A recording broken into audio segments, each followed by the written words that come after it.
Welcome. This is Conversations with the Quick Flick Critic. I'm your host, John Smithstad.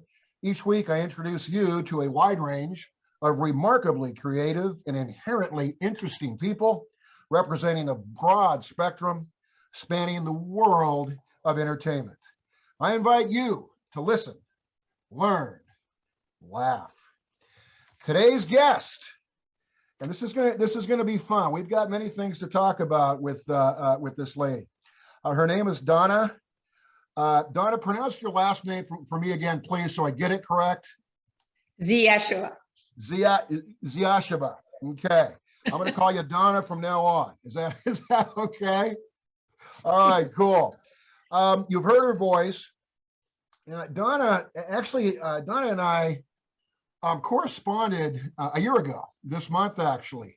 DANA is a filmmaker, and she released a film called Greatland last year that I watched. A very compelling movie. It's a trip. It's a trip in a good way, but it'll definitely keep you focused and keep you interested in what in the world's going to happen next. And we're going to talk about Greatland.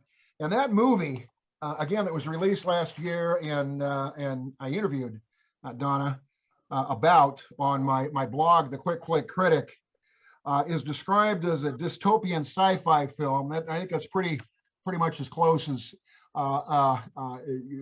K for close there in terms of describing the film. First of all, DANA, welcome to Conversations with a Quick Flick Critic, for gosh sake. Thank you, John. Thank you. I'm very excited.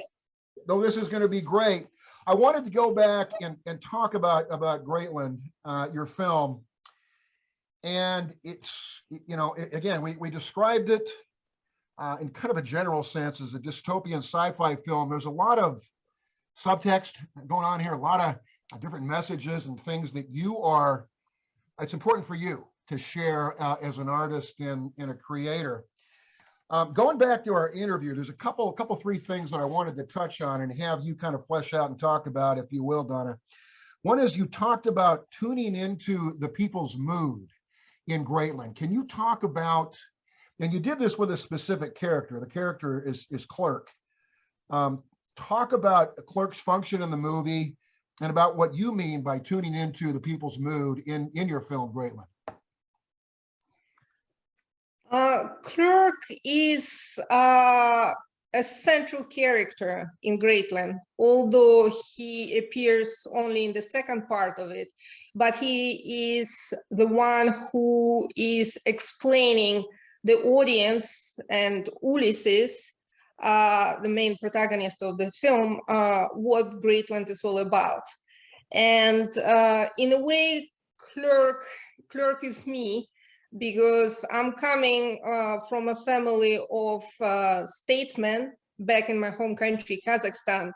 And those were people who, they were born during, the old order, when the country was ruled by monarchs, by khans, basically by kings. And then the revolution happened, and they started working with the new powers that be. Some of them, they joined the power that became like the Soviet Union, because they were coming themselves from very poor background. Yeah. But some, they were well off, and still they chose to work with Russians. They chose to work with Bolsheviks. And I know that it sounds like completely crazy, especially to an American ear, but that's the idea that I'm trying to push through the image of Clerk, through his whole philosophy, is that it doesn't matter what kind of regime is happening. I mean, it's history, like regimes come and change. What stays is the nation. Sure. And basically what my ancestors tried to do was to always make sure that Kazakhs as a nation, they perdure, they continue no matter what. Yeah. Because there are new people who come in, new power comes, and they take decisions that can hurt, they can hurt your nation. Like a hunger can happen, like, you know, they can like they can invite like a war, like, or something, you know, like lots of things can happen when there is an abuse of power. And Donna, those we're seeing people, this obviously play out with Russia and Ukraine. So this is obviously very topical, and you've hit on exactly what the world is focused in on right now, right? yeah, exactly, because like my philosophy is that there should be always people who think about the nation. They put aside like all those, like, you know, like political and social coloring. Yeah. All they care about is that people, like, you know, that the houses are not bombed, that people are not exterminated, that people have something to eat. Like that is important, that the country exists as an entity. And although this idea is kind of like very controversial, like in Greatland, because Clerk, you could see him doing also like lots of bad stuff. He's cynical, but he has this idea that he does it in the name of something greater than him. And so that's like, that was the idea behind Clerk in Greatland. And that's what I was trying to express in a different context, but I also think that there are some universal, like universal themes, especially in the politics and especially in the statehood. Well, well expressed, Donna, and there certainly are in Greatland. And again, I recommend watching Greatland. It's available on Amazon, right? I think I watched it on Amazon, as I recall. But it's there's Donna kind of fleshed out some of what the movie is about, but there's a lot going on there, a lot to chew on, and a lot to think about in terms of the past, as Donna said, but also in terms of what's going on now, and most importantly, for the future generations, our children and grandchildren. Another tenet or concept that you talk about in the interview with me last year that we did on the Flick Critic, you talk about a type of a government that sees itself as a servant of people, and not their master. Boy, if this isn't relevant today, what is? Please talk about that from your perspective, if you would, Donna. Yes, basically what I was showing in Greatland is exactly, the Greatland is in this very deep crisis, exactly because people who are supposed to serve Greatland imagine themselves as their masters. They have this unlimited power, and they use and they abuse it, and they basically don't care about people, you know? Yeah. They just like, they're very much satisfied with paying lip service to so-called like humanist values. Yes. But they completely perverted them, because they use those like values as something to they push them to the extreme, and then they use it to antagonize people, like, you know, like, and so while people are so busy fighting with each other over some like definitions, you know, yeah, meanwhile those people upstairs, you know, they just enjoying their life on the Repentance Island. So I live in a state, Washington State, and I'm not going to go on and on about it, but I you know, not to the extreme that Greatland takes it, but point taken. And we're still under a governor who deems it fit to have and exercise emergency powers. So you know, not quite as dire as the circumstances in Greatland, but I understand the dynamics that you're talking about. Please continue. And actually, I'm glad that you evoked the emergency powers of our governor. You're in California, right, John? No, I'm in Washington, but similar dynamic. Oh, okay, because I thought that you were talking about California. Yeah, you're in California, right? Yes, okay. Yes. And in my podcast, How I Solved the Homeless Crisis in Cali, we have a governor called Nissan, and boy, the main character of the podcast is taking on that Governor Nissan. Yeah, Yeah, and we're going to get into your new project that we've mentioned, and you just mentioned there how I solved the homeless crisis in Cali. I have not seen that series. I plan to, but I really want to hear you talk about it. One more point with Greatland, and again, the movie that we're talking about is Greatland, and the writer director is who we're talking with now, and that is DANA ZYASHEVA. You talked about, and this again, this is so pertinent to the politically correct atmosphere and mentality that we have going on in this country. And understand that I'm not attacking any group. I don't have a problem with anybody in terms of how they want to live their life. But you talked about in the interview, Greatland shows the utility of arguing over definitions and words.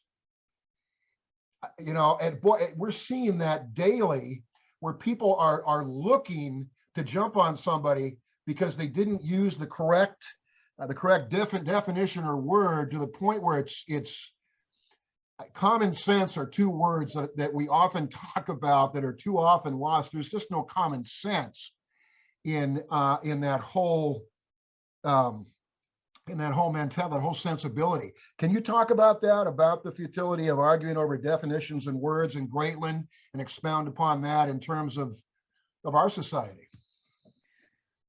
The bracelet TV in Greatland, I think, holds a mirror to what is happening in our society, especially like what's happening in social media and on TV, where they basically, you know, there are two sides. There are like felonies, the ones who support Kate Perry for the Greatland sweetheart, yeah. Basically like kind of de facto president of Greatland. And then there is a Wolf Party. Wolf Party are the supporters of York Doberman.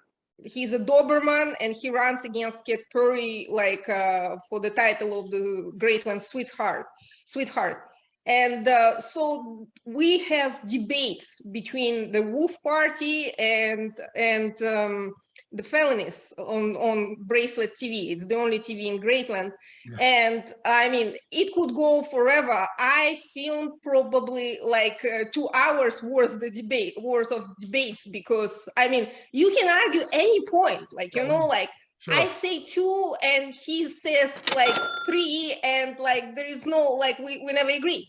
So, and yes, yeah, and then I thought, well, I cannot fit it all into the movie, so I had to cut, and I cut it, and I kept just the main points, like main ways of manipulating conversation that I noticed on TV, that I noticed in social media, and I left it. And it, like, you know, like whether it is 2-hour version of those debates, or like snippets that consist of just sound bites, and it lasts for half a minute, it's still the same. It makes no sense, you know, but it is all very exuberant. It's funny to watch. It's actually very, very entertaining. You have to give it to, give it to those people, that there is no end to how we can trigger each other, because it's like you broadcast what the stupidest, the most absurd statement, if it is broadcasted, then it automatically receives this power of triggering the masses. Yeah. And then it's endless. Yeah. Well, no, absolutely. And people watching and listening, I believe that most of us understand what we're talking about. We can come to a common place. There's extremes on you know, to use the vernacular, both sides, extreme right, extreme left. You know, we're talking about political and sociological ideologies here. But there's, you know, people are going to be Democrats, people are going to be Republicans, whatever, but we can come together with common sense to improve and be productive and move forward. And what you just described there in terms of the two parties in Greatland going after each other accomplishes nothing. And that obviously was the thrust. I wanted to talk to you real quick, and then we're going to move on to your current project, how I solved the homeless crisis in Cali. You cast Eric Roberts in Greatland. Eric Roberts is quite a story. I watch mostly independent films, including yours, Greatland, and he's an independent film almost stalwart. He's constantly working in independent film, and here's a guy who has been in huge budget motion pictures. He's been an A-list star. He seems to have found his groove, his place. In other words, he's a talented actor. He does a hell of a job in all of his roles. He's committed to doing the best he can, but he seems to understand this is the place I'm in and where I want to be. Can you talk about casting Eric Roberts and working with him in Greatland? Of course, we cast him because he fit the role. Yeah. He plays alpha altruist, so he's obviously alpha, and Yeah. and he's of course an altruist. Yeah, yes, he is. Yes, so he fit the role, and he gave me exactly what I wanted. He was relaxed, magnanimous. He was perfect. And I was very, of course, like I was very anxious. Oh my God, like I'm working with Eric Roberts, Yeah. and they love him also in Kazakhstan. He goes to Kazakhstan very often. Wow. And yeah, so I was like, oh my God, this like whole weight on my shoulders, like, like Eric Roberts, I'm directing him. But he turned out to be very, very friendly. We had like great working session with him, and he took it as a theater. He was rehearsing with Nick Moran, who flew from London to be in our movie. He plays Clerk, so they were rehearsing it as a theater because he had mainly dialogues. So he wanted to deliver them exactly the way I wanted it to be, like, the way I wanted to come out on screen. So he was asking me, and he understood immediately what the dialogue was about. Okay. And also what I noticed is that he had a lot of fun.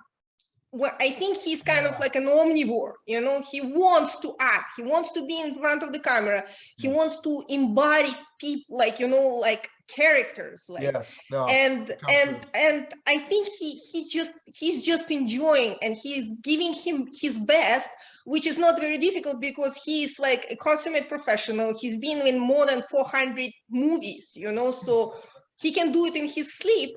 Yeah. And yet he was great. He was great. I really enjoyed working with him, and I think he created exactly the right alpha altruist, the one that we needed. which is great from the filmmaker's point of view, the writer and director. Yeah, no, that's great to hear about Eric Roberts. I really admire his work. Like I say, see him a lot in independent film, and thanks for sharing that. That's really, really cool to learn that. Okay, we are now going to go into and talk about your latest project after Greatland, and it is a fiction podcast. Again, the title is How I Solved the Homeless Crisis in Cali. It's I guess imagined as a kind of a dark prequel to your film Greatland.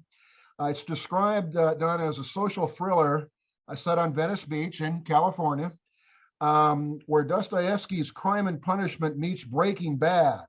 Wow, that's a big hunk to chew off there, my friend. The floor is yours. Talk to us about how I solved the homeless crisis in Cali, and from the artist's, the creator's standpoint, what do you want us to understand about your project here? I wrote it during the lockdown in California. It was very long, and I was alone at home. I mean, I was with my younger son, and he was doing his online school, but most of the time I was just like sitting alone.